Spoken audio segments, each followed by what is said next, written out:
Bon bah bonsoir, bonsoir. Je ne vais pas parler longtemps parce qu'en fait, j'ai pas grand-chose à dire. Sauf qu'on reçoit donc Didier Lesky pour misère de... Lesky en fait. Lesky, ça Ouais. commence fort. Hein. Non, Didier Lesky pour misère de l'islam de France. Alors, je voulais seulement dire que on a eu, après l'annonce de ta venue, on a eu des réactions a priori un peu violentes, un peu radicales, disons, d'opposition à ce que tu sois là. Donc on a eu des discussions internes dans le CA et on a reçu un courrier, donc un courrier d'Olivier Lecourt-Grand-Maison, qui est très, très accusatoire contre toi et ton parcours de haut fonctionnaire, un certain nombre de décisions que tu as été amené à prendre, j'imagine. Donc j'ai répondu voilà, on était un espace de débat et qu'après tout on pouvait en débattre. Je l'ai invité à venir te porter la contradiction, ce qu'il n'a pas souhaité faire, parce que je ne le vois pas parmi nous. Donc j'imagine qu'il avait d'autres obligations ce soir. Et je l'ai invité à venir présenter son prochain livre. Mais cette invitation à venir présenter son prochain livre a entraîné aussi dans notre CA des discussions comme quoi finalement tout est toujours un peu compliqué dans ces affaires. Bon, voilà, je ne te lis pas la correspondance, mais enfin on a une petite correspondance voilà, à l'annonce de ta venue. Je propose de te passer tout de suite la parole. Tu sais un peu de quoi il s'agit, donc je ne vais pas me développer davantage. Merci d'abord, merci de m'inviter. En fait, ça me fait quelque chose de venir à la Société Louise Michel, parce qu'en ce qui me concerne, moi je ne renie rien de ma jeunesse, je l'ai écrit, je le dis souvent. En plus ici, il y a des personnes qui m'ont appris beaucoup de choses, et d'une certaine manière, ce que je suis aujourd'hui, je vous le dois en grande partie. Bon, et c'est pour moi quelque chose qui reste très important. Alors, merci pour cette invitation autour du livre que j'ai écrit, qui est le fruit d'une expérience administrative, justement. En fait, je me suis occupé de ce qu'on appelle l'islam de France pendant près de 20 ans. En réalité, je continue à m'en occuper puisque je suis toujours membre à la demande, à l'époque de Jean-Pierre Chevènement, du conseil d'orientation de la Fondation de l'Islam de France, qui est aujourd'hui présidé par Ralem Belcher, qui est un des sujets de l'organisation de l'Islam de France. Mais quand je dis c'est le fruit d'une expérience administrative, j'ai essayé à un moment donné de faire un bilan de ce qui avait été fait, de ce qui marchait, de ce qui ne marchait pas, et des problèmes que pose la venue massive de l'islam en tant que pratique dans la société française, et voir un peu, à partir de ce bilan, qu'est-ce qui manque et quel type de propositions on pourrait faire. Et du reste, mon livre se termine aussi sur des propositions. Alors, la situation de l'islam en France est une situation contradictoire. Je voudrais dire d'abord qu'il faut bien comprendre de quoi je veux parler, même si je n'ignore pas le caractère culturel de l'identité dite musulmane.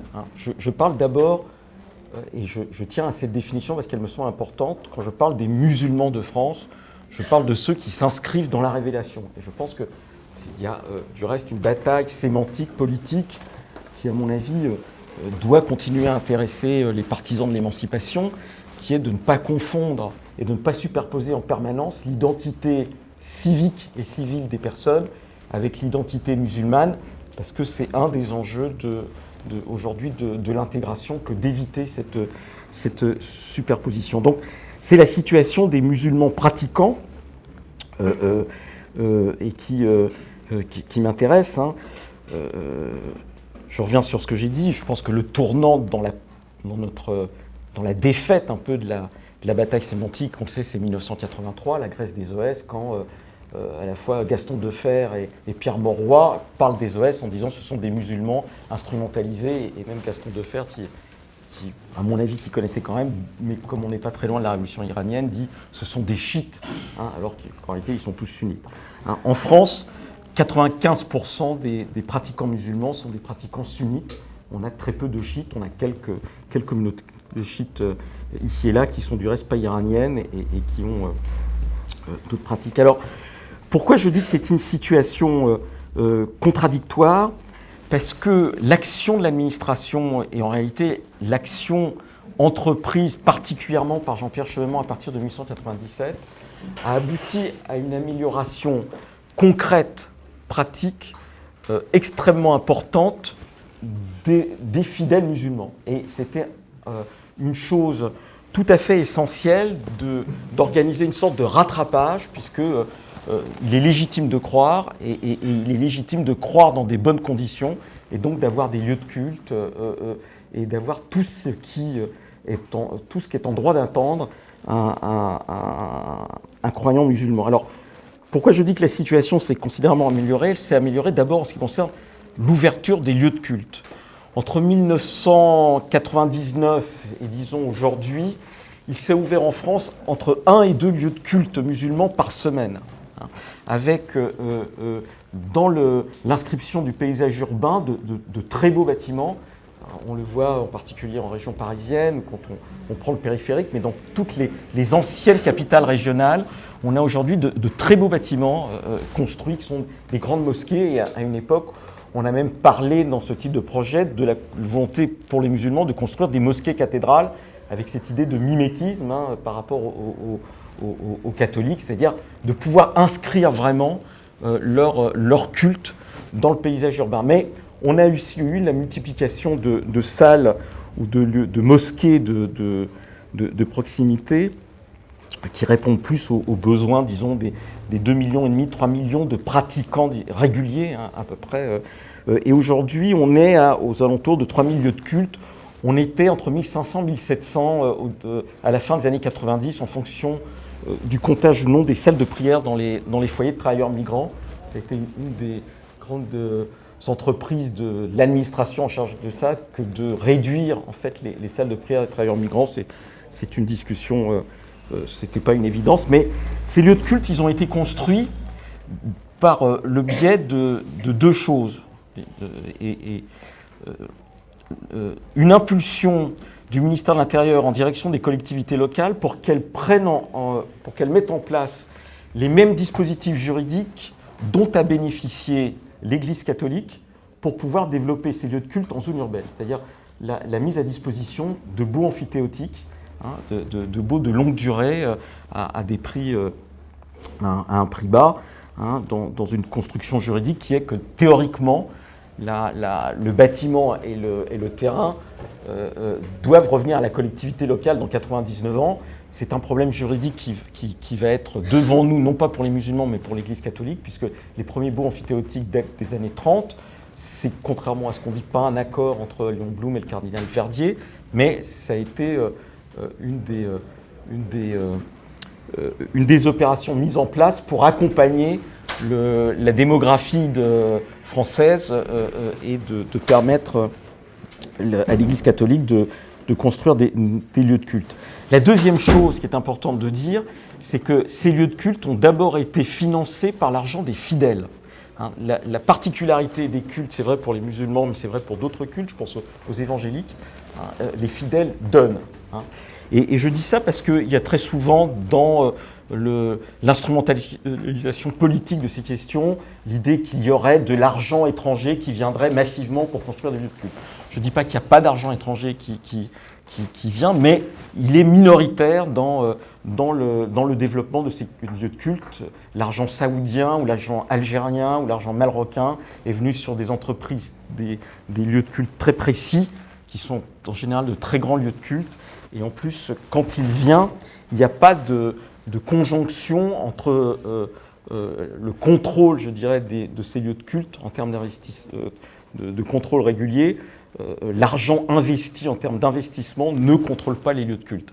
Il y a d'autres argents qui viennent de l'étranger qui contrôlent les lieux de culte, mais on est plus dans le fonctionnement que dans l'investissement, j'y reviendrai.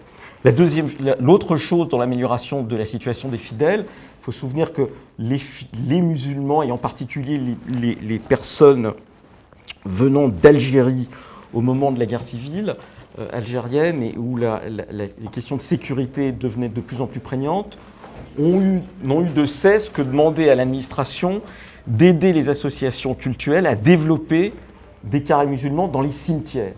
C'était une demande qui était particulièrement importante puisque, d'une certaine manière, là où on enterre ses parents ou ses proches, ça participe de l'intégration. Et c'était une demande qui est d'abord née chez les Algériens du fait de ce contexte, et puis qui progressivement s'est étendu plus ou moins à d'autres origines nationales, sachant que c'est un problème majeur puisque les États d'origine continuent à alimenter des fonds de cotisation pour inciter les personnes à rapatrier les corps une fois les décès faits dans les pays d'origine, plutôt que de les maintenir ici. La troisième chose, les aumôneries. On était dans un système où il y avait quelque chose qui n'était pas correct, puisque on avait une aumônerie catholique extrêmement puissante dans toute une série de lieux, et on n'avait pas d'aumônerie musulmane, ou pas d'aumônerie musulmane de ce nom, là où il y avait des besoins cultuels importants. Bien évidemment, on pense spontanément à l'administration pénitentiaire, qui historiquement est une administration qui est liée à l'Église catholique, je veux dire à la pénitence. Les mots ont un lien avec le fait que l'aumônier avait très souvent un local d'habitation dans la prison, puisqu'on le réveillait la nuit pour pouvoir accompagner celui à qui on allait couper le cou. Bon. Et on n'avait pas ce système-là. On a mis en place une aumônerie pénitentiaire nationale, et aujourd'hui on est dans quelque chose qui fait que c'est pas encore super, mais c'est présentable. Il reste le problème du fait que l'administration pénitentiaire ne salérie pas ses aumôniers, et ça c'est encore lié à son lien avec l'Église catholique. Elle indemnise à un prix qui ne permet pas à quelqu'un qui a charge de famille à vivre. En réalité, l'indemnisation était calculée sur le curé. Et le curé, par définition historique, je ne dis pas par aspect conjoncturel, n'est pas censé avoir de famille. Mais l'autre aumônerie symbolique, c'est l'armée. La France est le seul pays d'Europe occidentale à avoir une aumônerie militaire où les aumôniers musulmans ne sont pas placés sous l'autorité d'aumôniers chrétiens. Et c'est là aussi important, puisque, vous savez, dans les armées aujourd'hui, on a une très forte présence de personnes, de jeunes issus de l'immigration, qui s'engagent massivement. On est dans certaines armes, à près de 30% de jeunes issus de l'immigration. L'armée est un des principaux recruteurs de Seine-Saint-Denis, avec la RATP. Et là, ça. Et puis, dernière chose qu'on voit nous-mêmes dans notre vie quotidienne, c'est le développement du halal. Le développement du halal qui a été accentué par le fait que le marché s'est emparé de cette question, et dans des formes de réislamisation d'une partie de personnes issues de l'immigration, eh bien, le halal a joué un rôle, avec des problèmes d'intégration sur lesquels je reviendrai. Mais aujourd'hui, le halal, c'est 7 milliards d'euros de chiffre d'affaires.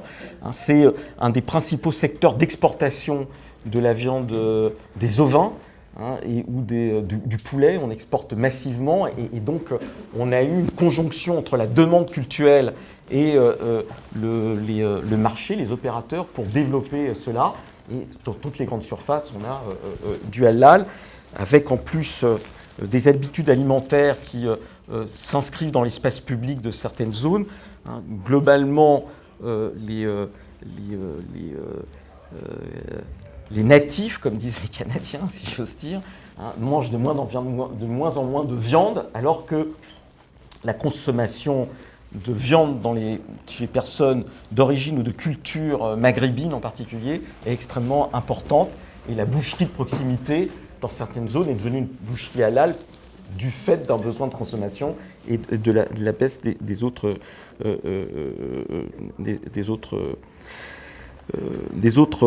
consommateurs. Donc ça, c'est ce qui s'est amélioré. Mais pourquoi je dis paradoxal ? Parce qu'il y a quelque chose qui ne s'est pas amélioré et qui a un rapport avec la dignité des fidèles.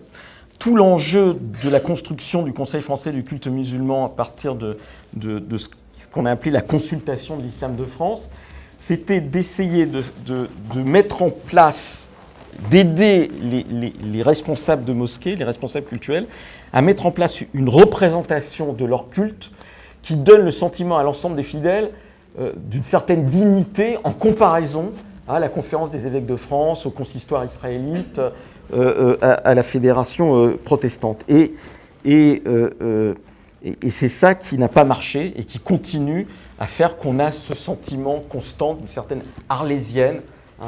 Tous les présidents de la République qui arrivent, tous les premiers ministres, tous les ministres de l'Intérieur disent « Ah bah oui, il faut qu'on fasse quelque chose, il faut qu'on organise l'islam de France, etc. » Il y a quelque chose qui apparaît comme sans fin. Alors, il faut essayer de comprendre qu'est-ce qui fait que ça ne se passe pas. Voilà, qu'est-ce qui fait qu'il bloque. Il y a plusieurs choses qui bloquent. D'abord, la particularité des musulmans sunnites de France, c'est qu'ils sont pris par leurs origines nationales. D'une certaine manière, la Oumma n'existe pas et le peuple musulman n'existe pas.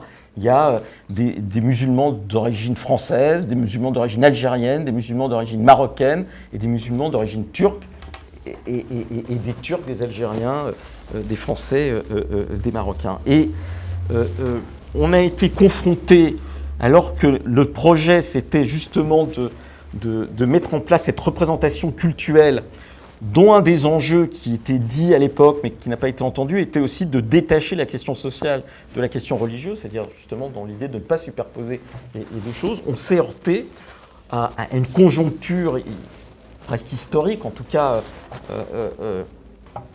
qui est que au moment où on lance cela, on a un changement assumé par les États d'origine dans leur stratégie de contrôle des diasporas, pour des raisons tout autant internes liées à des problèmes électoraux internes que de l'effondrement, je dirais, des modes d'organisation ou de contrôle traditionnels. Le cas type, c'est l'Algérie, l'effondrement des amicales liées au FLN fait que l'émergence de ces alliances en Algérie avec les islamistes algériens modérés, comme on dit, etc., fait que le gouvernement algérien a amplifié sa stratégie de contrôle de l'algérianité par l'islamité, avec en plus un autre enjeu qui est la réintégration, entre guillemets, parce que l'Algérie c'est toujours compliqué, mais la réintégration des harkis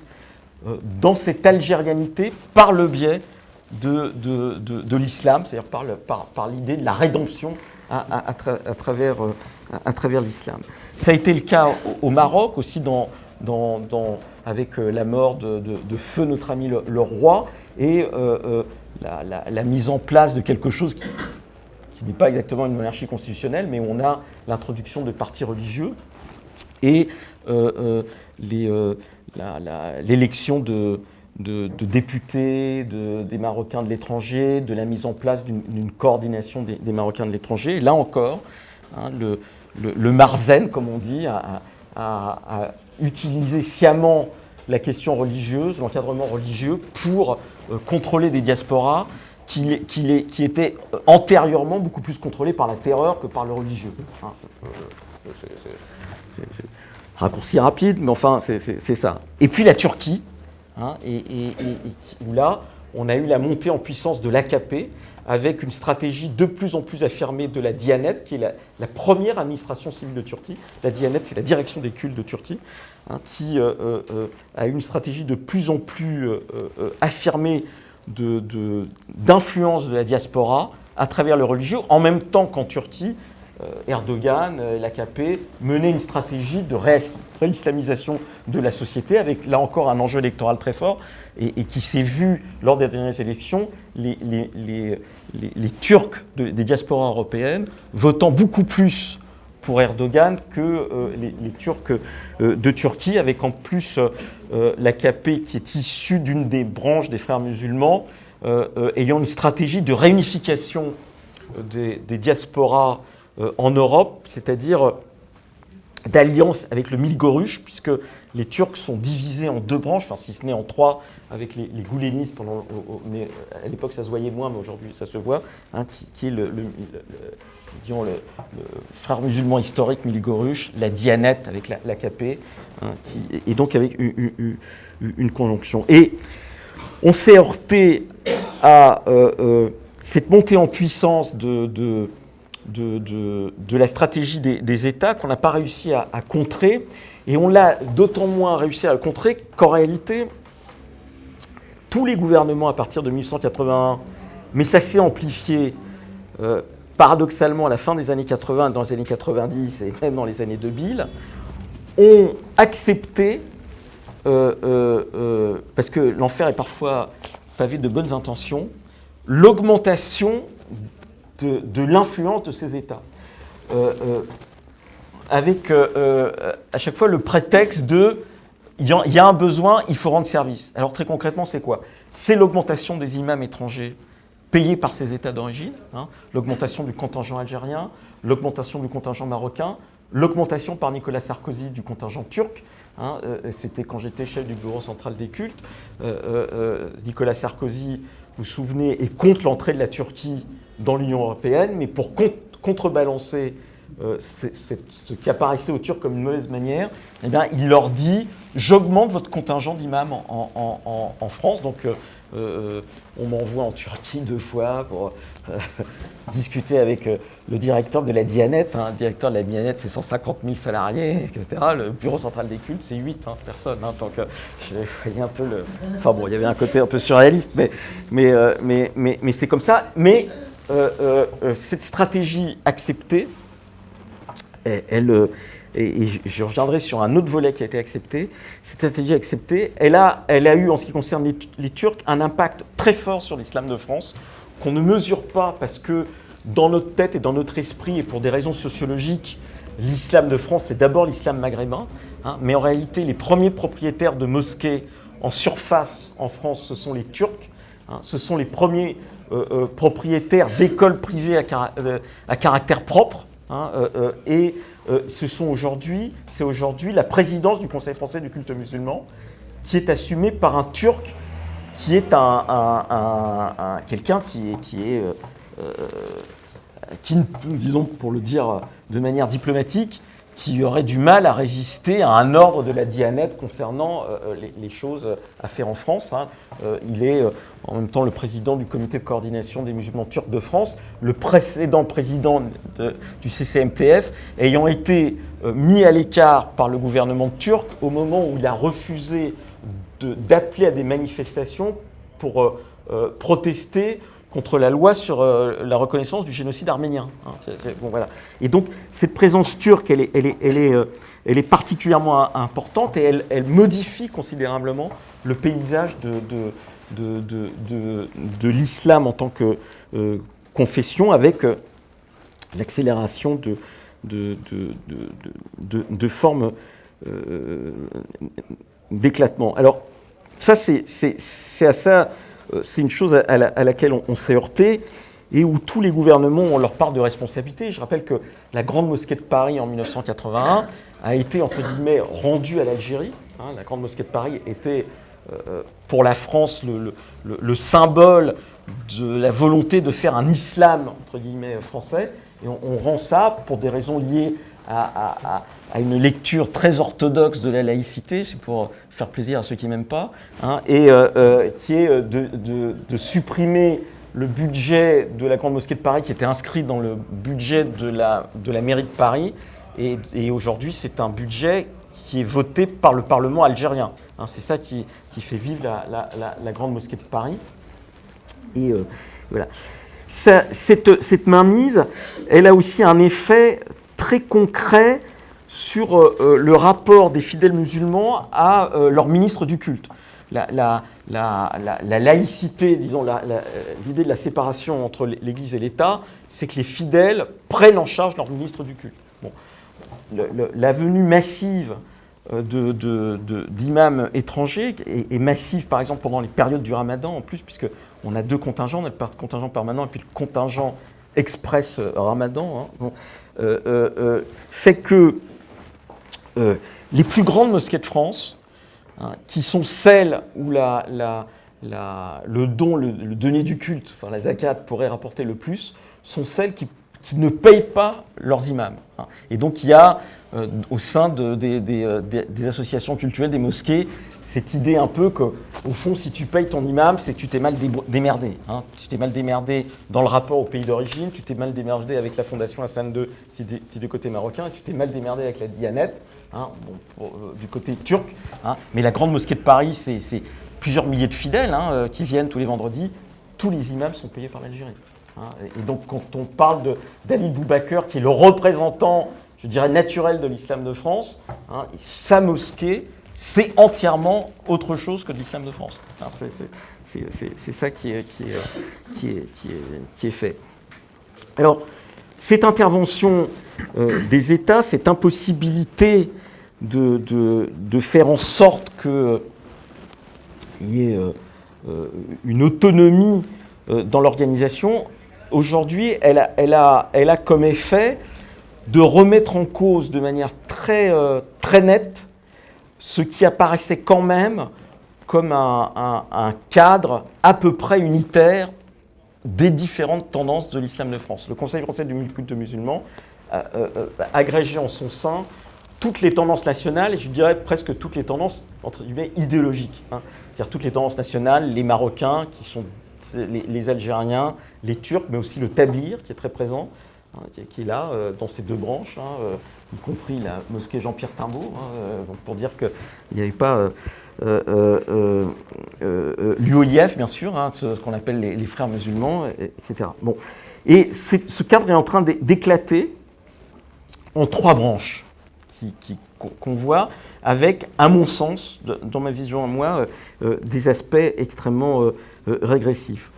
Une première branche, je dirais, c'est la volonté de personnes qui sont en réussite sociale, dans ce débat général sur l'islam de France, de s'afficher comme musulmans et de prendre part au débat pour ceux qui sont presque socialement. C'est l'opération menée par Hakim El-Karoui, hein, qui est la première tentative importante de personnes en réussite sociale qui s'intéressent, je dirais, à l'organisation cultuelle. Parce que la particularité du culte musulman par rapport à d'autres, c'est qu'il est très peu investi par ses élites sociales. Toutes les autres composantes culturelles sont investies par leurs élites sociales, pour des raisons multiples, sociologiques, politiques. Les personnes qui réussissaient socialement, jusqu'à présent, voulaient mettre à distance la question de l'organisation du culte, l'investissement dans les mosquées, et donc on avait même des discours un peu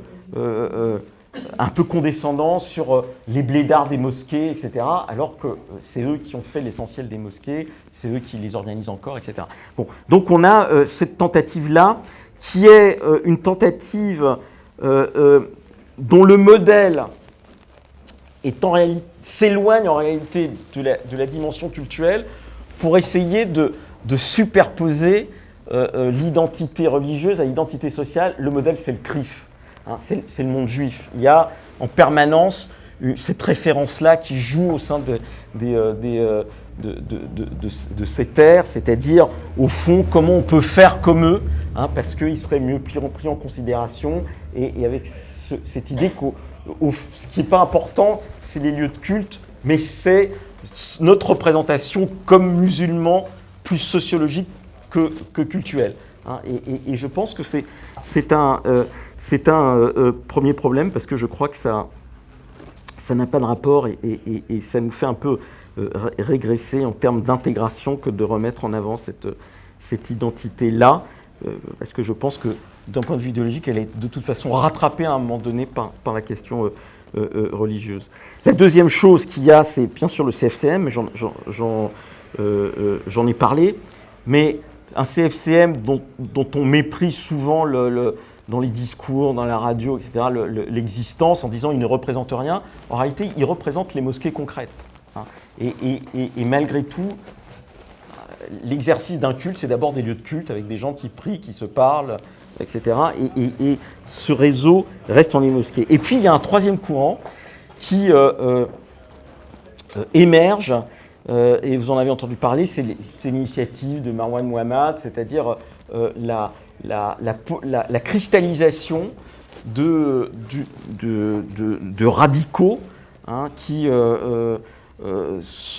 sont pour certains salafistes ou issus du salafisme, des jeunes issus de l'IOIF qui pensent que c'est en réalité une organisation qui est trop molle et qui a un discours très net qui est de dire vous êtes discriminés socialement parce que d'abord vous êtes musulmans.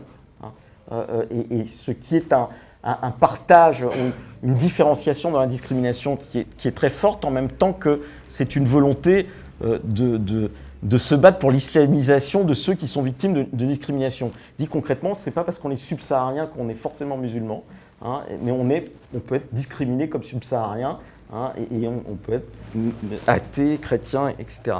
Et avec, bien évidemment, dans ce secteur-là,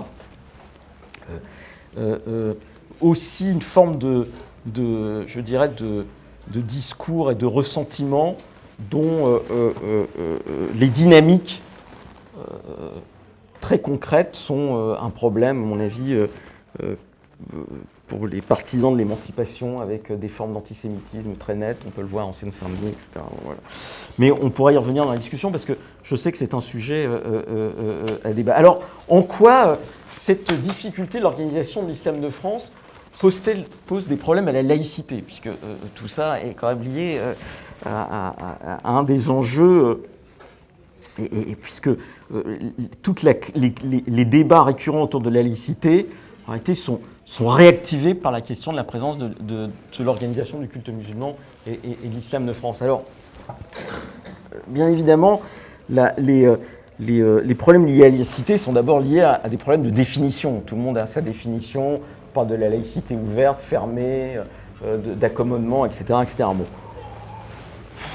Moi, je pars toujours de cette définition-là. Au fond, la laïcité, c'est l'inverse de la catholicité, c'est-à-dire c'est l'inverse de la société d'Ancien Régime, où l'Église catholique avait la prétention de dominer l'ensemble de l'espace social, de l'espace du droit, et toute la construction du XIXe siècle vise à mettre de côté, à éloigner l'Église catholique de cette prétention à vouloir contrôler les personnes de la vie à la mort. C'est la liberté des funérailles, puisque quand on était baptisé, on ne pouvait pas être libre de ses funérailles jusqu'à la fin du XIXe siècle. Et même avant la Révolution française, mais ça nous rappelle d'autres choses aujourd'hui, le fait qu'on pouvait aller en prison si on mangeait de la viande pendant les périodes de carême. Et on n'avait pas le droit d'exposer la viande pendant les périodes de carême, etc. Donc tout l'enjeu qui est en train de se faire, c'est le sentiment quand même qu'il y a une volonté dans certaines catégories de la population qui est manifestée de manière organisée de contrôler la vie des personnes à partir de ce qu'on pense devoir être leur comportement religieux ou leur comportement tout court. Et c'est ça qui fait la crise, et parce que ça va à l'inverse de tout ce qui a été construit, et en particulier construit contre l'Église catholique. Alors, bien évidemment, la question s'est polarisée, on le sait, autour du foulard et de la loi de 2004, et ça s'est polarisé dans l'éducation nationale, parce que l'éducation nationale a été un des enjeux majeurs de l'affrontement avec... l'instruction a été un des lieux majeurs de l'affrontement entre l'Église et les républicains. Majeur et très violent. On a du reste oublié aujourd'hui, dans les débats quand on parle de l'islam, de la violence que les républicains ont exercée contre le monde catholique, et en particulier celui qui organisait la dimension scolaire, l'interdiction des congrégations. C'est l'obligation pour des milliers de congréganistes de s'exiler parce qu'ils ne peuvent plus vivre de leur métier. Et on est allé jusqu'à des manifestations symboliques extrêmement violentes, enfin symboliques et pratiques. Je rappelle que les républicains ont supprimé l'aumônerie catholique. Et qu'elle va être rétablie dans le cadre de la guerre de 14-18. Donc des choses extrêmement violentes. Mais sur la question scolaire, le compromis entre l'Église et les républicains, qui ont plusieurs étapes, il est le fait qu'en France, ce n'est pas l'école publique qui est obligatoire, c'est l'instruction. Et que cette instruction, elle a 3 lieux possibles. et qui sont encore aujourd'hui en discussion parce qu'un de ces lieux pose problème, les 3 lieux possibles, c'est chez soi.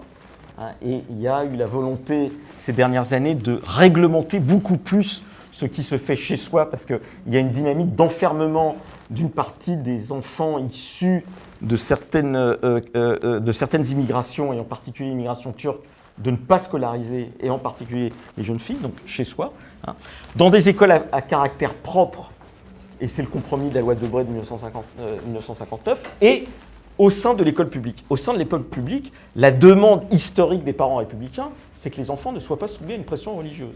Et tout l'enjeu de la loi de 2004, au moment de la commission Stasi, qui, je le rappelle, rentre avec cette idée qu'il ne faut pas de loi, en particulier c'est le point de vue de Patrick Weil, et en sort avec la nécessité de faire une loi, parce qu'on s'aperçoit qu'il y a des pressions réelles, et en particulier sur les filles. Mais ce débat est récurrent. J'ai souvent l'habitude de dire que ceux qui font la promotion du voile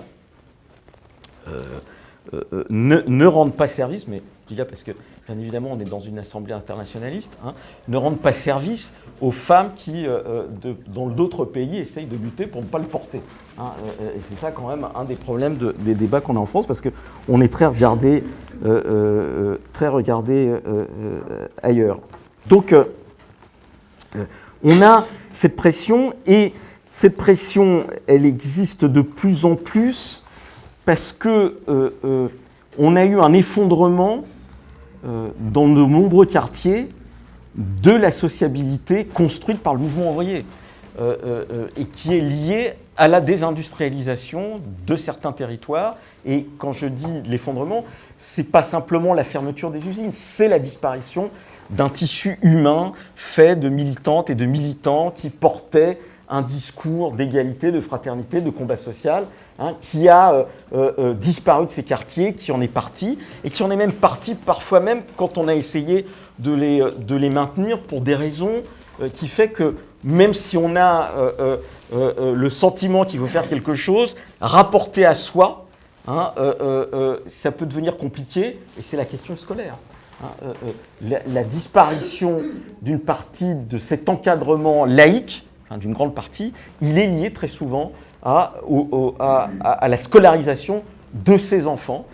Et comme j'étais en poste en Seine-Saint-Denis pendant 3 ans, je vous en parlais plusieurs fois, mais par exemple en Seine-Saint-Denis, 50% des professeurs des écoles n'habitent pas la Seine-Saint-Denis, 65% des enseignants du secondaire n'habitent pas la Seine-Saint-Denis. Mais on ne se rend pas compte à quel point la réforme Jospin a eu un impact dans cette structuration laïque négative, parce que l'instituteur qui vivait dans son école scolarisait ses enfants dans cette école, et ça donnait un rapport de confiance entre les parents et les instituteurs qui était lié aussi au fait que l'enfant de l'instituteur était là, présent dans cette école. Aujourd'hui, les instituteurs de Seine-Saint-Denis, ils font comme beaucoup de parents, ils choisissent leur lieu de scolarisation de leurs enfants. Donc on a cette disparition du tissu, et qui a aussi des impacts sur qui sont les élus, comment on s'est structuré. On avait des instituteurs qui étaient élus, on peut penser au maire de Saint-Denis par exemple, qui était l'exemple type, mais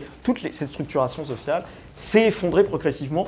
Elle n'a pas été remplacée par d'autres, parce que nous-mêmes nous sommes vieillissants, en tant que camarades, mais cette sociabilité, il y a une autre sociabilité qui s'est construite avec des personnes qui sont porteurs d'une autre foi, et avec ce que ça veut dire en termes de volonté d'investissement, de sacrifice personnel, parce que militer c'est du temps, nous le savons tous, c'est de l'engagement, etc. Et cet engagement, à partir d'associations marquées par du religieux, de plus en plus marquées par du religieux, il a été utilisé par les services de l'État, pour des raisons liées au fait qu'on avait besoin, par exemple, d'associations qui fassent du soutien scolaire, etc. Et le lieu principal de la socialisation des pères au chômage, pour dire les choses très simplement, puisque on parle souvent du chômage des jeunes, mais en réalité, quand on regarde les chiffres du chômage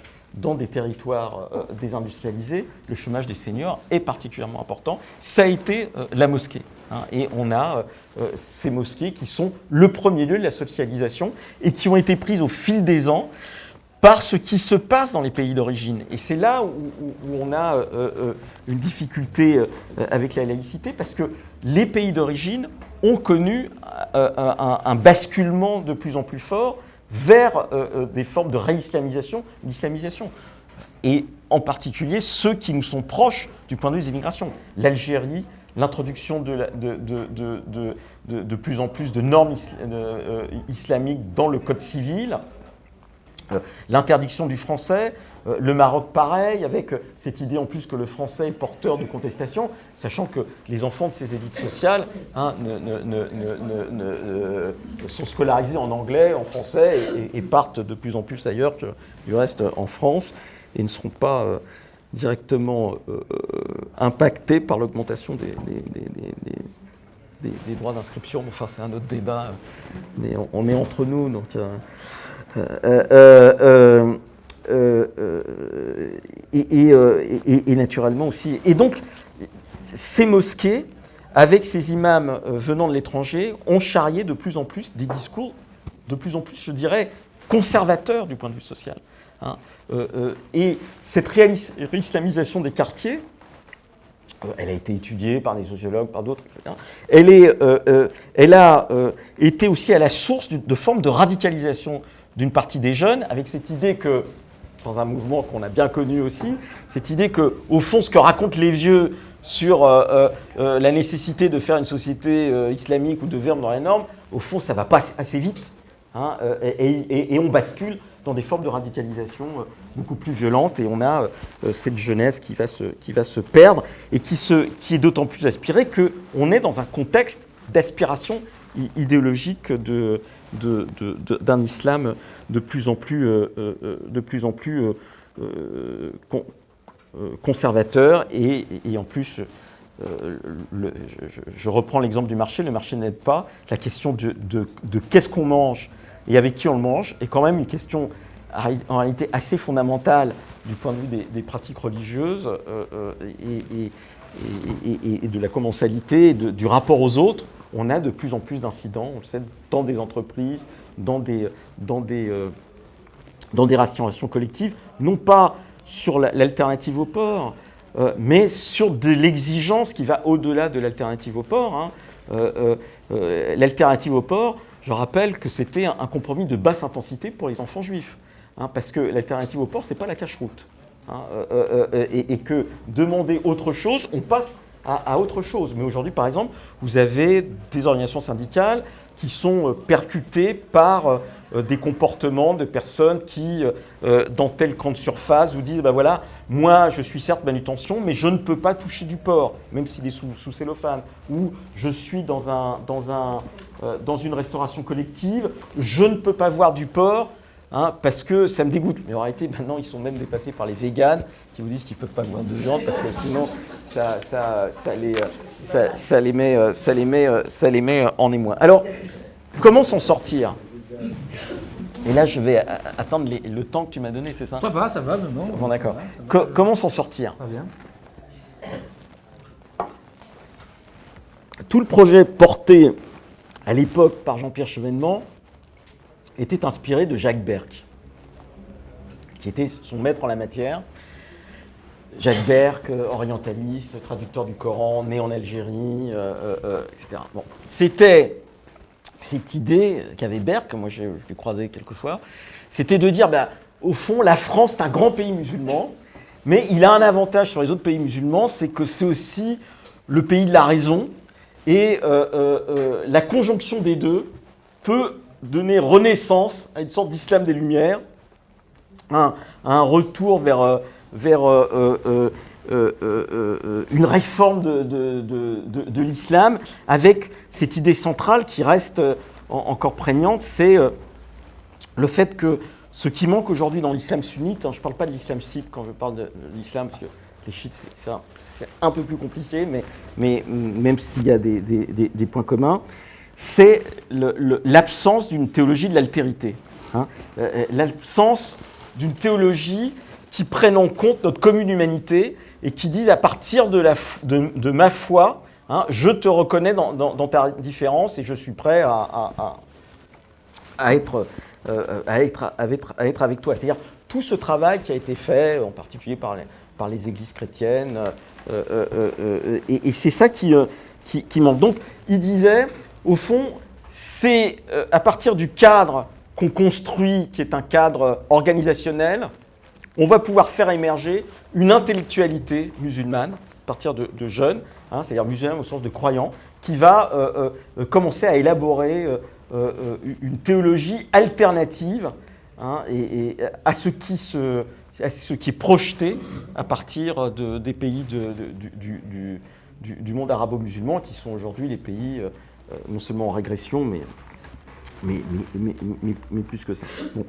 On n'y est pas arrivé, et quand je dis on, parce que j'ai participé à toutes ces discussions, parce qu'un des enjeux, c'était de dire qu'il faut vraiment qu'en France, il y ait l'émergence d'une faculté de théologie musulmane. Bon. Et il y avait cette idée qui a été immédiatement combattue par les laïcs, les plus durs, sur le thème. L'État n'a pas à s'investir dans l'organisation des ministres du culte, hein, oubliant de fait que la qualité des ministres du culte des autres confessions est quand même liée à un héritage qui est le fait qu'à un moment donné, l'État s'est investi dans la question de la qualité des ministres du culte. Hein. Je veux dire, c'est parce qu'il y a l'échec de la réforme du Concile de Trente que la Révolution française va mettre en place des séminaires dans tous les départements, parce qu'en plus, ils veulent aussi contrôler, et ils ont raison d'une certaine manière, les ministres du culte catholique, enfin au sens politique du terme. Voilà. Bon, ça ne s'est pas fait parce que le lieu possible, non pas pour des raisons juridiques, mais pour des raisons politiques, c'est l'Alsace-Moselle. Bon, pourquoi ? Parce qu'il y a déjà une faculté de théologie catholique, une faculté de théologie protestante, et il y avait cette idée qu'on pouvait y associer, parce qu'on avait là un corps enseignant en partie disponible sur les matières profanes, et on avait la possibilité de passer des accords avec des facultés de théologie qui existent en Europe, hein, et qui font de la théologie musulmane, puisque notre régime juridique fait qu'on ne peut pas faire ça directement, parce qu'il faudrait... Enfin, on pourrait le faire, mais par contre, on pouvait passer des accords avec des choses qui se passent en Allemagne, aux Pays-Bas, en Autriche, en Angleterre. Ça a été bloqué, et c'est toujours en débat, du reste, parce que, ce qu'on dit les organisations laïques, c'est que si vous le faites en Alsace-Moselle, c'est que vous redonnez une vitalité au concordat. Hein, au moins symbolique, puisque ce n'est pas juridique, mais symbolique. Donc la chose a été arrêtée. Or, je pense que ça reste une question clé, hein, que d'arriver à faire en sorte qu'il y ait un lieu de confrontation idéologique, culturelle,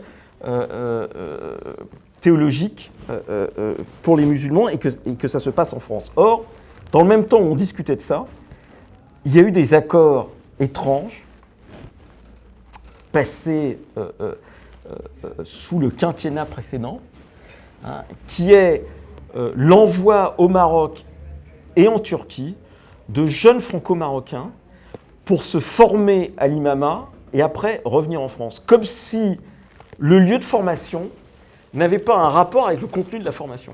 Hein. Et du coup, ces accords sont des accords passés dans le cadre de lettres diplomatiques, en fait, renforcent la possibilité de mainmise de ces États sur l'islam de France au moment où on dit qu'on veut faire de l'islam de France, qui est quelque chose un peu de schizophrénique, hein, mais toujours habillé avec cette idée qu'il y a un besoin, il faut les aider, on n'a pas encore, etc., etc. Bon, qui est à mon sens quelque chose qui est pas bien, alors que je crois qu'il faut faire exactement l'inverse, hein, parce que si on ne fait pas l'inverse, hein, dans la dynamique globale du monde sunnite, on va avoir de plus en plus cette pression qu'on aura du mal à contrer, parce qu'il n'y a pas de production idéologique alternative et que tout n'est pas de l'ordre du droit. C'est-à-dire la bataille contre l'islamisme radical Bien sûr, il faut à un moment donné donner des coups d'arrêt par le droit, il faut faire des opérations de police, mais ça ne relève pas fondamentalement du droit, ça relève de la bataille idéologique. Et dès lors qu'on a quand même les courants d'espérance laïque qui sont assez affaiblis, hein, on a intérêt à faire ça. Parce que l'enjeu, et j'en terminerai par là, il est le suivant, c'est que le point d'équilibre de tous les cultes, hein, il est quand même lié à ces polarités, hein, qui peuvent bouger, mais c'est ça qui fait le point d'équilibre qui arrive à discuter. Le point d'équilibre du protestantisme français, il est en train de bouger un peu à cause de la pression évangélique, mais il y a l'ancien protestantisme réformé, donc on a un point d'équilibre qui se fait, et avec un dialogue qui existe et qui produit, d'une certaine manière, qui produit de la théologie. Le monde juif, dans sa partie cultuelle, il est aussi polarisé par ça, et la montée, par exemple, des rabbins, hein, on en a maintenant 3-4, aide à ce que le point d'équilibre ne soit pas... que tout ne soit pas complètement dominé par les consistoriaux, et on a une montée de fait des libéraux, au moins dans l'espace public, et dans les débats sur ce qu'est le culte israélite. C'est pareil pour les catholiques, il y a plusieurs chambres dans la maison du Père, et on a aussi des polarités qui existent. Voilà. Ce qu'il faut arriver à faire, et en particulier dans les pays d'Europe, et en particulier en France, puisqu'on est le principal pays concerné, c'est d'arriver à construire cela. Or, aujourd'hui, on n'y est pas. Et on n'y est pas à cause de l'absence de cette intellectualité, mais une faculté de théologie musulmane, la production serait sur l'enjeu, mais aussi parce que ce qui domine en termes de lieux, hein, parce que les cultes, c'est d'abord les lieux, c'est quand même les lieux conservateurs. Et que quand on est un musulman, disons, inclusif, comme on dit dans les pays anglo-saxons, c'est-à-dire où les femmes peuvent conduire la prière autant que les hommes, puisqu'il n'y a pas, d'après cette interprétation, puisque moi je suis en dehors de la Révolution, donc de la Révélation, parce que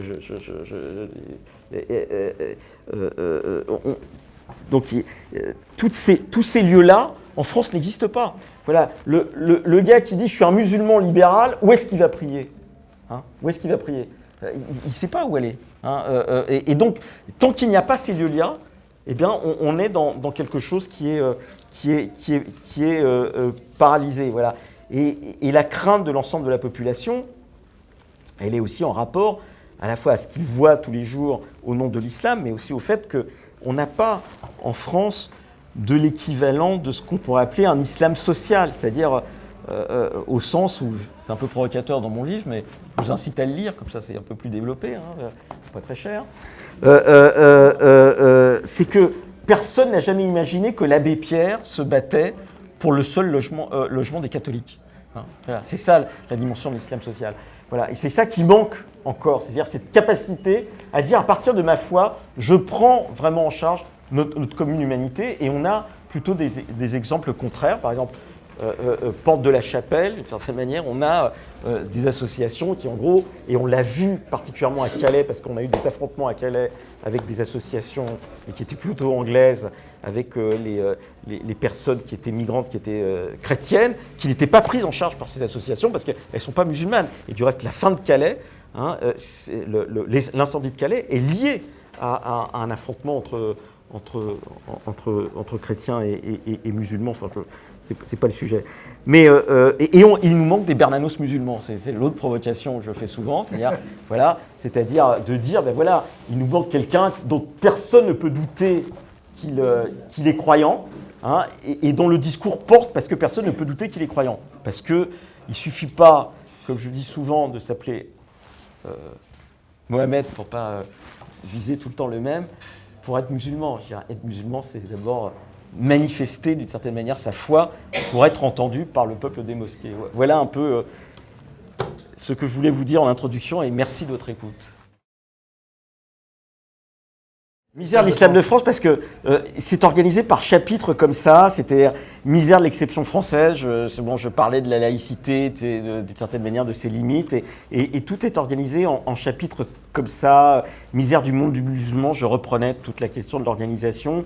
Bon, misère de l'intellectuel musulman, c'est parce que, en fait, un des problèmes qu'on ne voit pas, c'est à quel point les fidèles musulmans sont blessés dans ce qu'ils sont, qui est légitime, c'est-à-dire d'être croyants, par la parole donnée à des gens dont ils savent pertinemment qu'ils ne sont pas croyants.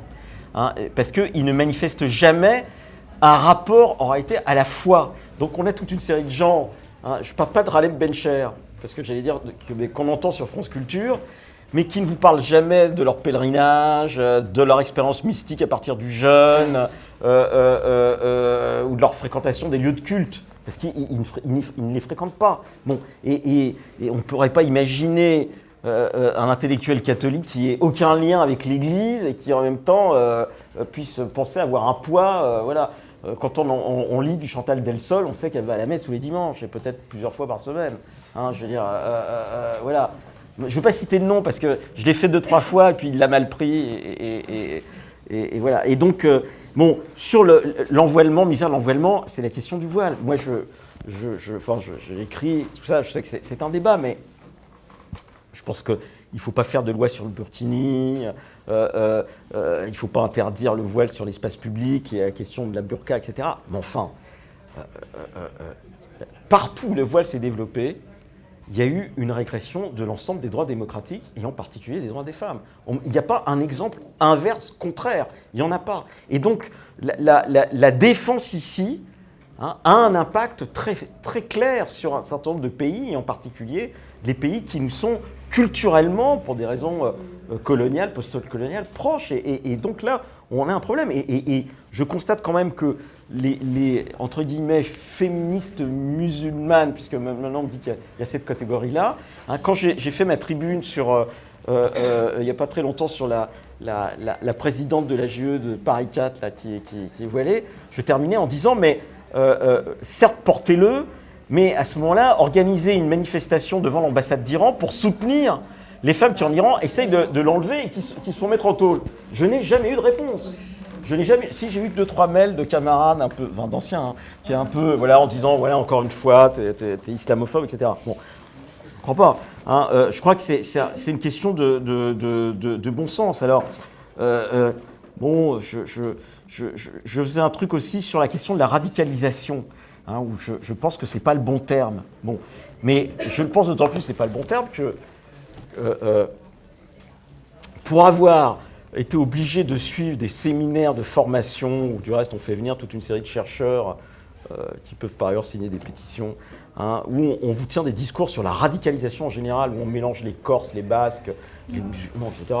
Mais tout ça n'a pas de sens, parce qu'il y a quand même une dimension idéologique. Et très honnêtement, hein, je vous le dis très honnêtement, je l'ai dit déjà plusieurs fois, je l'écris, etc. Enfin, même des camarades qui se sont trompés en faisant de la lutte armée, genre, leur principe idéologique avait quand même plus un rapport avec l'humanisme que le djihadisme.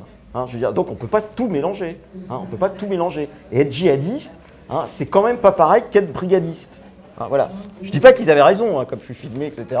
Voilà. Je ne dis pas qu'ils avaient raison.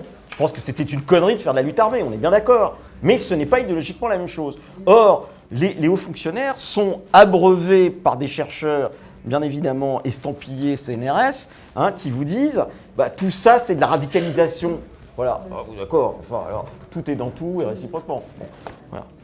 Bon, mais voilà, alors sur le post-colonial, bien évidemment, le pire, hein, des gens qui vous disent que le métissage est une pollution génétique, hein, là, moi j'ai du mal, hein, je veux dire, pour moi c'est une forme, c'est les SA, hein, je veux dire, voilà.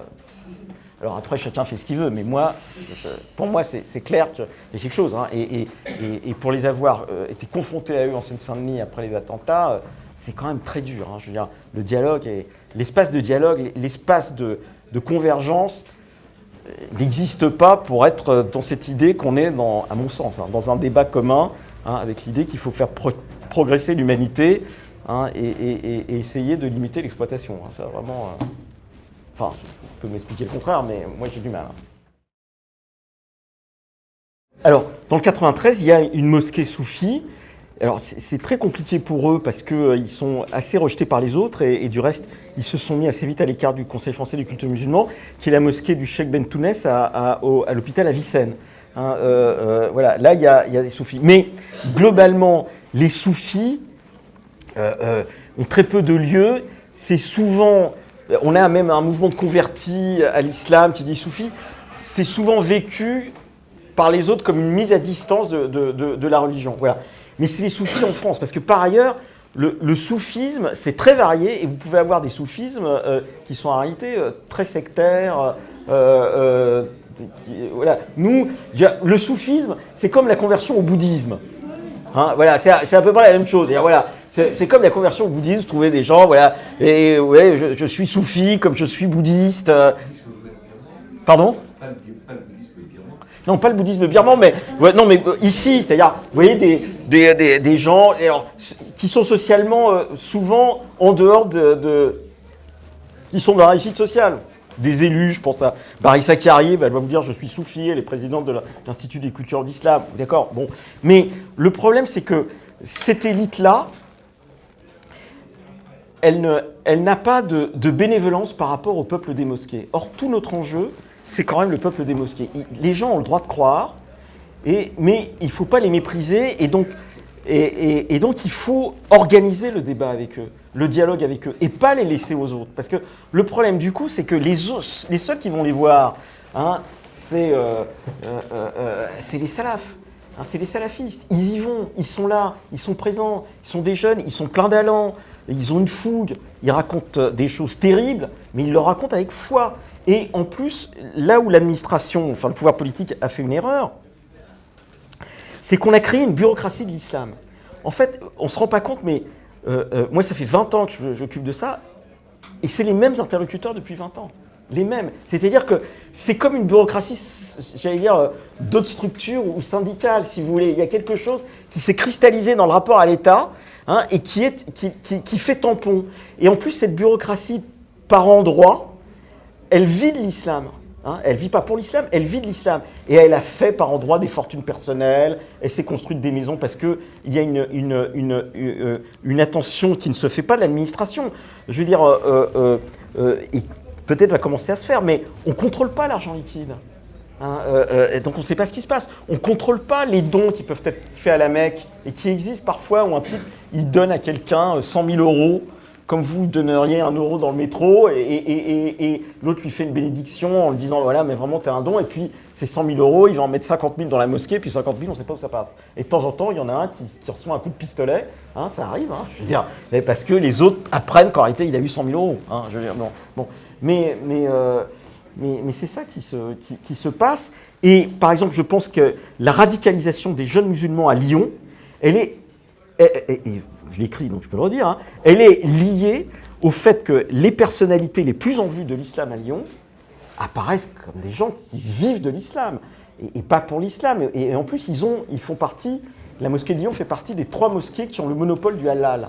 Hein. On a donné au halal, le monopole du halal à 3 mosquées, Évry, Méroun, marocain, et la grande mosquée de Paris d'abord, et puis une autre mosquée algérienne pour des raisons liées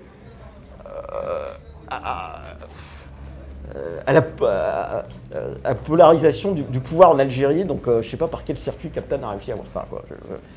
Pour moi, ça m'échappe. Quand j'ai proposé, par exemple, qu'on retire à ces 3 mosquées l'agrément qu'elles ont pour faire le halal, pour le donner à une seule entité, mais ça a été j'ai quasiment eu un contrat sur ma tête. Enfin, c'était un truc impensable. Enfin, je veux dire, voilà. Or, je pense que c'est l'enjeu.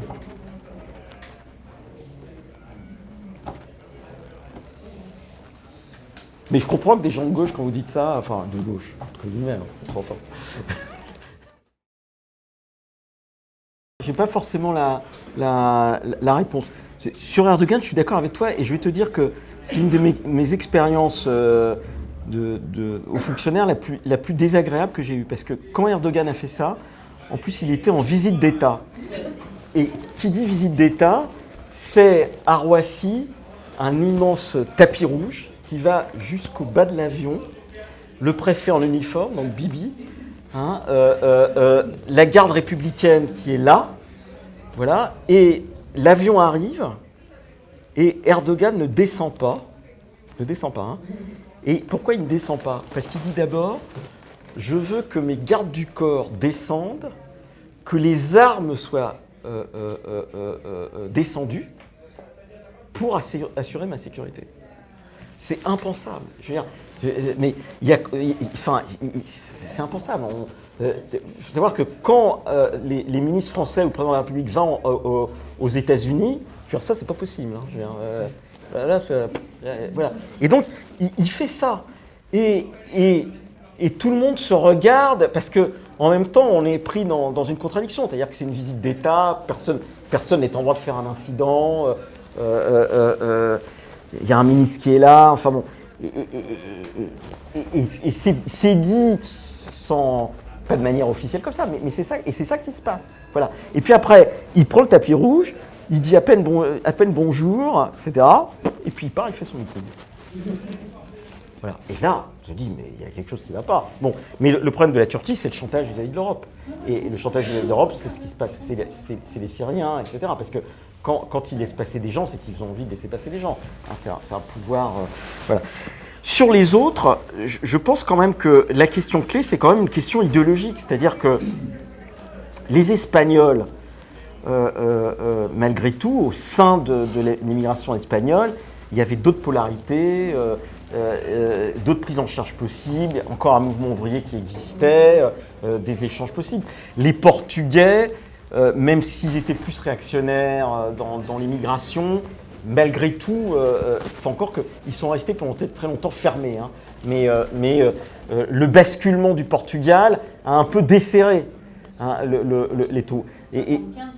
Voilà. Et donc, notre problème à nous, c'est que non seulement il n'y a pas cette intellectualité, mais le basculement dans les pays d'origine, il est tout à fait inverse. Hein. Et sans relancer des débats qui nous ont beaucoup animés dans notre jeunesse, enfin, il faut quand même se souvenir qu'à la fin des années 60, hein, on discute de savoir si l'autogestion en Algérie, c'est un exemple pour oui, non, d'accord, mais on est capable de penser ça à tort ou à raison. Aujourd'hui, il n'y a aucune chose qui est faite dans ces pays dont on peut penser à un moment donné qu'on peut les discuter pour savoir si ça a une pertinence vis-à-vis de nous. Il n'y a plus rien.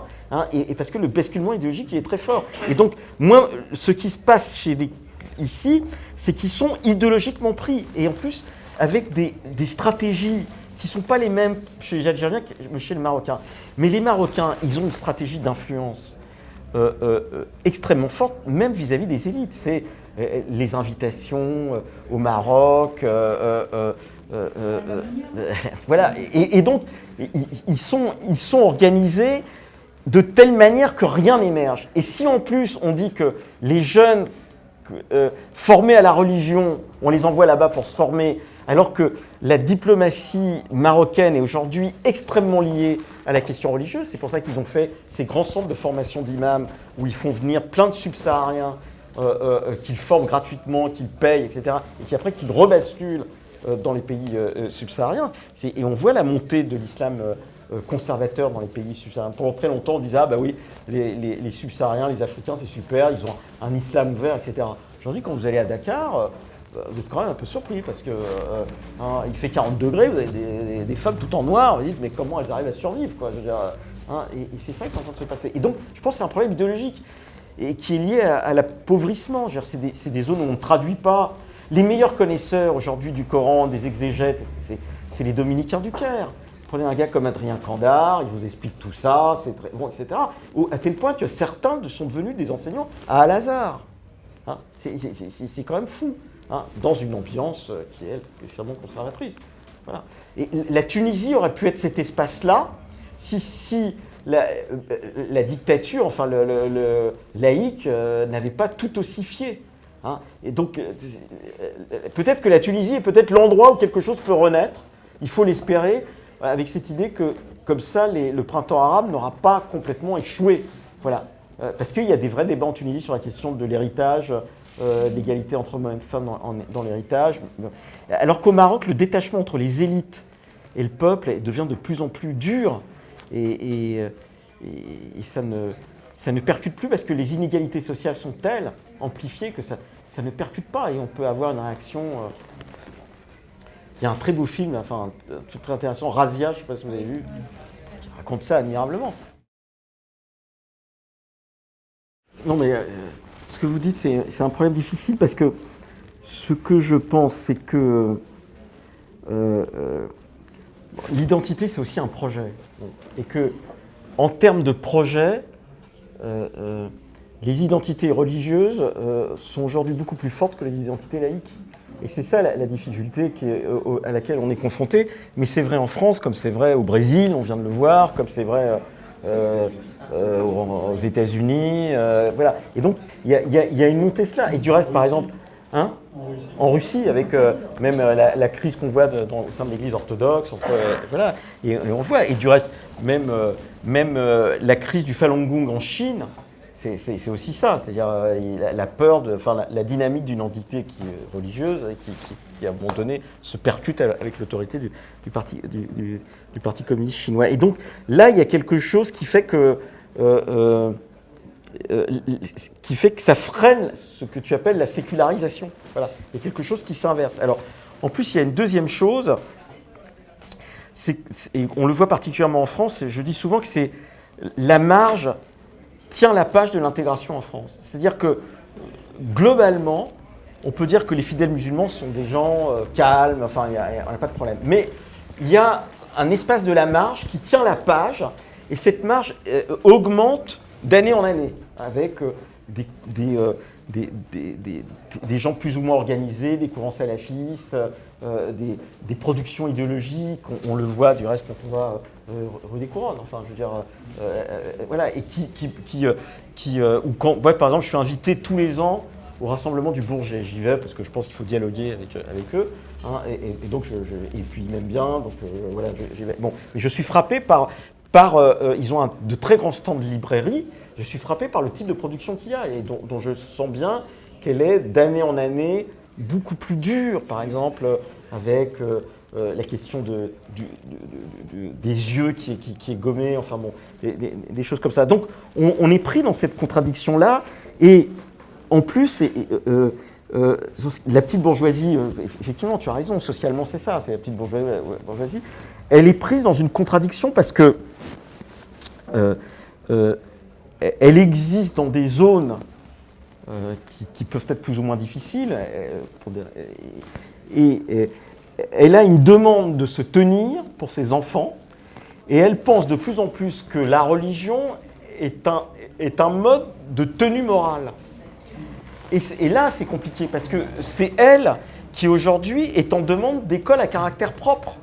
C'est elle qui en demande. Voilà, les écoles à caractère propre qui s'ouvrent en Seine-Saint-Denis, c'est la pression de la petite bourgeoisie qui est en face de Russie, qui n'a plus de place parce que les écoles à caractère propre en Seine-Saint-Denis sont pleines à craquer d'enfants issus de l'immigration, hein, voilà, et qui donc demandent à ce qu'il y en ait plus et sont prêtes à payer pour ça. Hein, ils sont prêts à payer pour ça. Et on voit partout. Et donc, du coup, ça inverse le processus de sécularisation au sens où ce qui va être donné comme morale, en particulier dans le rapport entre garçons et filles, mais par rapport peut-être au tabac, à l'alcool, etc., c'est quelque chose qui tire sa force de la morale religieuse, hein, et non plus de la morale laïque, hein, au sens où, comme nous étions jeunes, Charles, enfin, surtout moi, peut-être un peu moins, hein, il y avait interdiction de fumer du shit.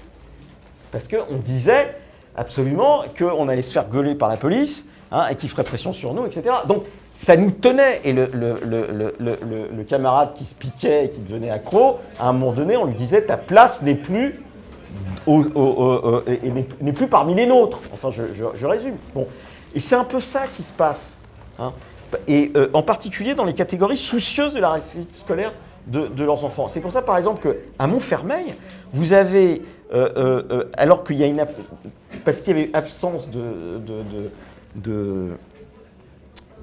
enfin, pas suffisamment de place, même absence d'école à caractère propre, vous avez la fondation Espérance, qui est en réalité une fondation catholique un peu tradie, qui a ouvert un collège, hein, qui est fréquenté quasi uniquement par des enfants de l'immigration, où on a levé du drapeau, costume, enfin je veux dire au sens où blouse, etc., etc.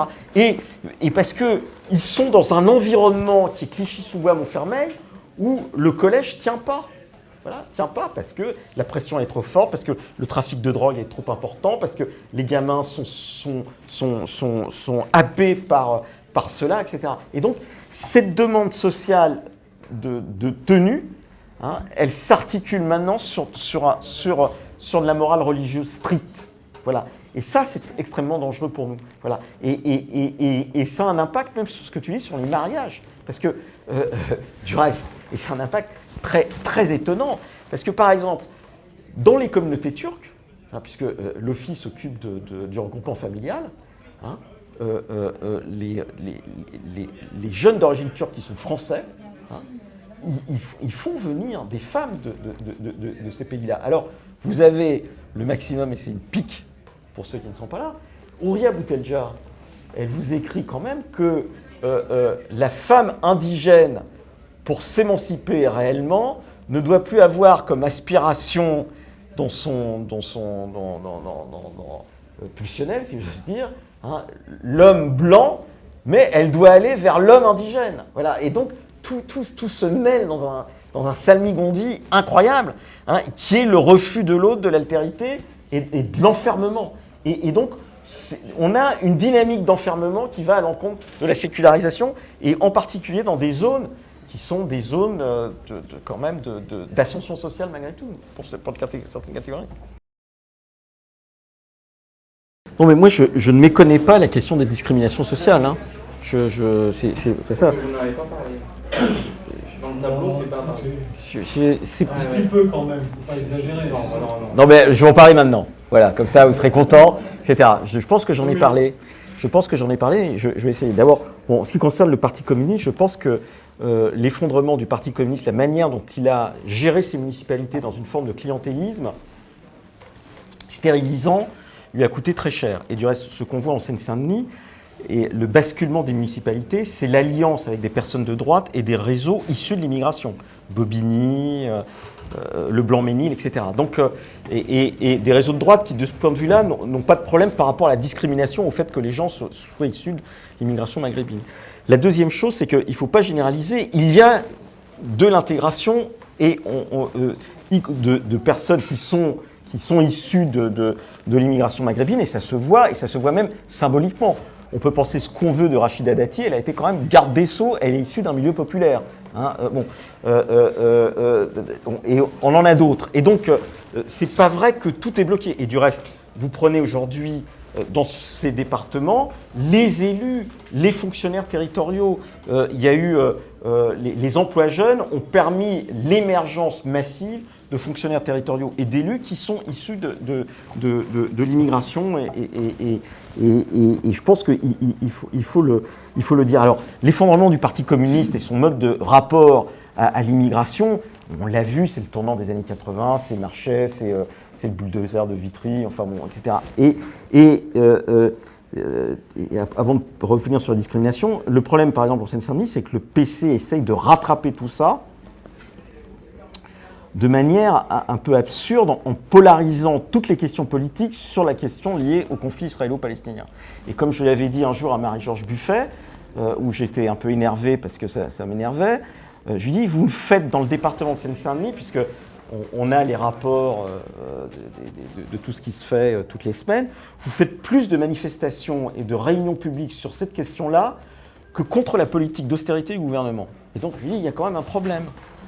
Il y a un problème d'articulation. Bon. Mais après, les discriminations sociales n'expliquent pas tout. Et par exemple, on le voit à catégorie sociale, et je dirais à catégorie entre guillemets ethnique équivalente. Les études, par exemple, sur les enfants évangéliques, hein, des communautés évangéliques, par rapport à la question scolaire, montrent que le décrochage n'est pas exactement le même. Pourtant, ils sont noirs comme les autres. Hein, pour dire les choses très clairement. Les enfants des témoins de Jéhovah, qui sont essentiellement issus de communautés subsahariennes, hein, ou antillaises, n'ont pas le même type de parcours scolaire. Vous prenez les jeunes issus du sous-continent indien, qui pourraient aussi être victimes de discrimination, ils n'ont pas le même parcours scolaire. Alors, on peut dire qu'il y a une dimension postcoloniale liée à la guerre d'Algérie, etc. Je crois que ça explique en partie, mais pas tout, parce que par exemple, les filles, dans l'étude Trajectoire et origine, les filles turques sont les seules filles qui scolairement réussissent moins que les garçons. Voilà, les filles turques sont les seules. Et là, on ne peut pas dire que c'est la faute du post-colonial. On est bien obligé de prendre en compte quelque chose qui va au-delà et qui a un rapport, comme vous l'avez dit un peu, au fait que les garçons sont petits rois. Alors,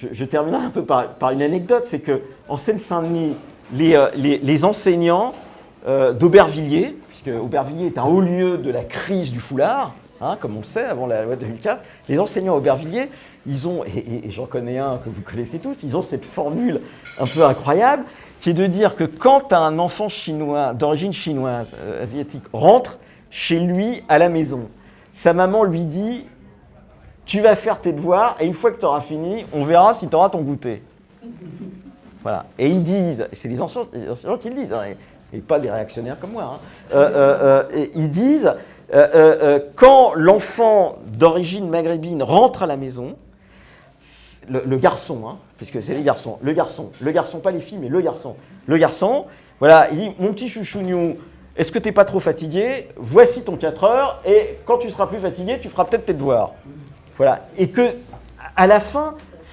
tout ça a un impact social très dur. Et le livre de Stéphane Beau l'illustre particulièrement, la famille Belloumi, parce qu'il montre bien que malgré les difficultés sociales, il y a un parcours scolaire, un système d'investissement qui est différent justement dans les années 70 par rapport à après, et on voit bien entre la dernière sœur et les autres, le rapport à la religion est différent parce qu'elle est prise dans la dynamique globale qui est un retour à l'islamisation et avec les effets sociaux que ça a. Donc, il ne faut pas méconnaître les discriminations, mais moi, je dis souvent, parce que je pense qu'on tire le trait trop loin sur la question des discriminations, je dis souvent qu'il faut faire attention, ce n'est pas parce qu'on est pauvre hein, qu'on n'est pas accessible à des idées d'émancipation sociale.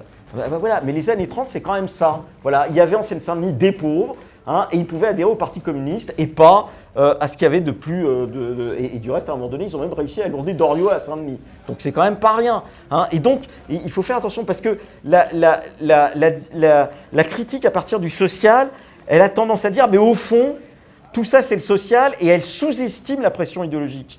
Voilà. Et ce qui est frappant, justement, dans les courants indigénistes, c'est la sous-estimation de la bataille idéologique, comme si le marxisme n'était pas passé par là. Et voilà. Et l'idéologie dominante, c'est quand même l'idéologie de la classe dominante qui veut faire en sorte que les gens ne s'émancipent pas. Voilà. Et c'est particulièrement vrai aujourd'hui dans les pays arabo-musulmans où la classe dominante, qui vit du pétrole, hein, utilise la religion pour écraser tout le monde et pour organiser les nouveaux génocides. Et donc, on ne peut pas dire simplement, moi je suis algérienne, c'est ma race, c'est l'islam, etc. et mon identité. Voilà. Bon, et là, il y a un problème. Voilà. Et donc, c'est ça que je veux dire. Mais maintenant, bien évidemment, je fais un chapitre sur la discrimination. 14 €.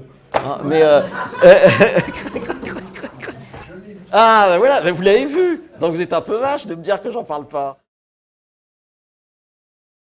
J'ai dit à un moment donné, mais ça n'a peut-être pas été entendu, que dans l'éclatement en cours, je pense que ce qu'essaie d'organiser Hakim El Karoui, c'est quand même des gens qui sont en réussite sociale, puisqu'il est banquier en réalité, hein, et qui commencent à s'intéresser au culte. Et il a réussi à agréger des gens, voilà. Et donc, on va voir ce que ça peut donner. On a, dans les universités, des jeunes issus d'immigration qui sont croyants, qui essayent de travailler sur ces questions.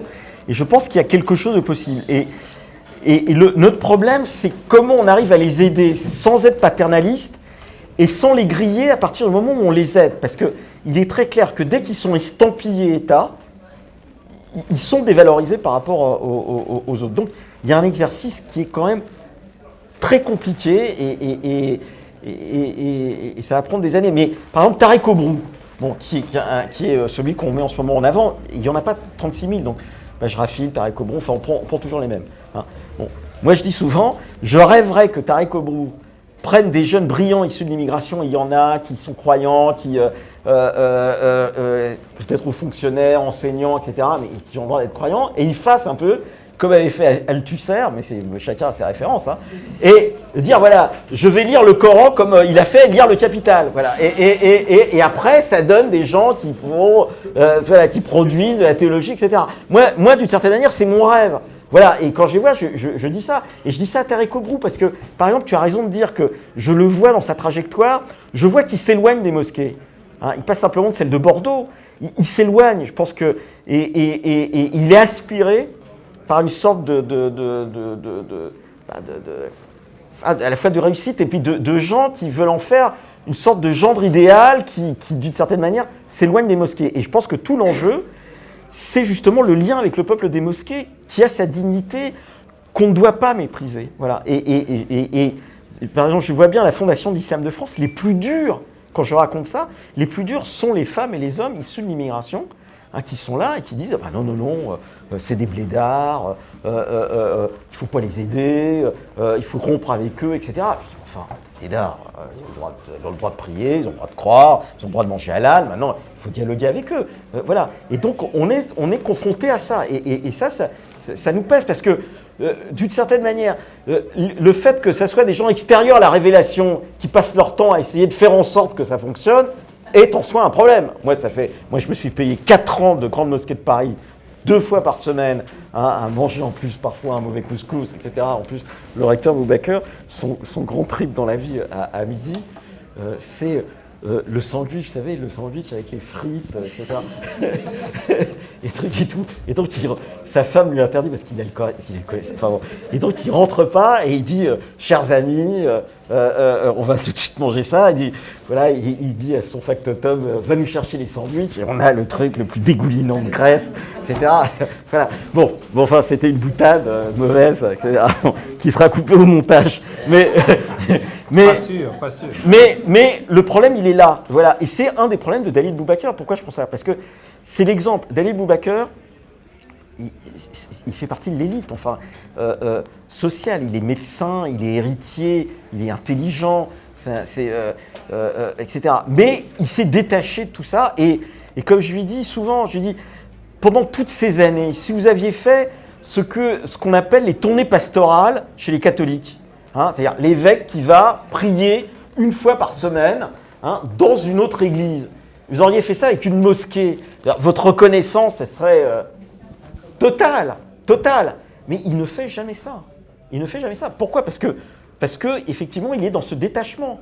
Voilà. Et donc, il a fait de l'Institut Elias Ali quelque chose d'une pauvreté intellectuelle, alors que je rappelle que la loi qui a été votée en dérogation de la loi de 1905 pour construire la Grande Mosquée de Paris, dans le rapport d'Herriot, il y a cette idée que l'Institut Elias Ali va être le lieu d'élaboration d'un islam qui sera émancipé par rapport aux autres. Hein, et par rapport aux Turcs qui ont été les alliés des Allemands, etc. Mais tu as raison, c'est le grand problème. Et donc, tout l'espoir, c'est de la longue durée avec une jeune génération à qui on ne dit pas c'est illégitime de croire, elle a le droit de croire, mais à qui on peut dire, ben voilà, il y a des exemples du fait qu'à partir de sa foi, j'en terminerai par là, il faut prendre en compte notre commune humanité et pas l'éradiquer parce qu'elle est différente. Voilà, et c'est un enjeu majeur. Mais on l'a sans doute perdu au Pakistan, voilà, on l'a perdu peut-être en Algérie, la manière dont, peut-être que l'Iran, il y a des courants comme ça, mais c'est des chiites et ça pose des problèmes avec les sunnites. Mais au Maroc, je ne vois pas comment ça pourrait, enfin, ça peut peut-être émerger, mais pour l'instant, on ne le voit pas. Pour nous Français. Parce que, par exemple, quand on prend les autres pays d'Europe, on prend l'Angleterre, en Angleterre, vous avez un début de structuration, et même aux États-Unis, de ce qu'ils appellent les mosquées inclusives, c'est-à-dire de courants que nous, on appellerait, mais c'est un mauvais mot parce que ça les discrédite du point de vue des fidèles, des libéraux. Hein. Mais parce qu'il y a une autre tradition au Pakistan, parce qu'il y a autre chose qui s'est jouée. Voilà. Mais nous, notre problème, c'est le Maghreb et la Turquie. Et là, on a une fermeture. On pourrait dire qu'il y a une stratégie sur la longue durée de délégation du contrôle aux États étrangers. Ça, je peux l'entendre. Et c'est particulièrement vrai avec l'Algérie, le Maroc, etc. Du point de vue de la France, je ne le crois pas, parce que si c'est ça, alors je veux bien que l'État soit quand même assez débile, etc. Mais enfin, l'échec est total. Parce qu'on n'a même pas réussi à faire ce que font les Anglais. Les Anglais ont mis en place des stratégies, et aux Pays-Bas aussi, même un peu en Belgique, de contrôle, avec, par exemple, en Angleterre, l'obligation de collaborer avec les services de police pour des institutions musulmanes pour détecter qui est en voie de radicalisation ou pas. En France, on est incapable de faire ça. Incapable de faire ça. Je veux dire, vraiment, et donc, je crois pas. Je crois que... Non, ce qui n'est pas faux, mais ce n'est pas l'État au sens... des collectivités locales ont eu une stratégie, enfin, ont eu le sentiment que l'alliance conjoncturelle avec des associations permettrait plus facilement de tenir le tissu social. Voilà. Et le paradoxe, c'est que c'est d'abord venu de la gauche, plus que de la droite, pour des raisons peut-être liées au racisme, mais Nanterre, Saint-Denis, etc. Et ils en sont revenus parce que ça leur a échappé. Ça leur a d'abord idéologiquement échappé. Hein, et ils ne tiennent pas. La mairie de Stein, il peut y avoir depuis des années Marwan Barghouti et des associations qui sont utilisées pour essayer de faire des choses, etc. Ils ne tiennent rien. Hein, et du reste, c'est même tragique parce que leur médiathèque a été brûlée 2 fois. Du point de vue de l'ordre public, ils ne tiennent pas. Voilà. Et donc, si c'était une volonté de contrôle social, c'est un échec total. C'est un échec total. Bah non, via l'islam, je parle. Oui, mais il ne le contrôle pas. Ah non, mais ça contrôle une partie de la population qui, comme ça, se tient un petit peu mieux, peut-être. Je crois pas. Par exemple, on parlait des États-Unis, je veux dire, voilà, les black muslims, quand ils contrôlent un quartier, ils lourdent les trafiquants de drogue, c'est trop carré, etc. Là, il n'y a pas ça. Très bonne présentation.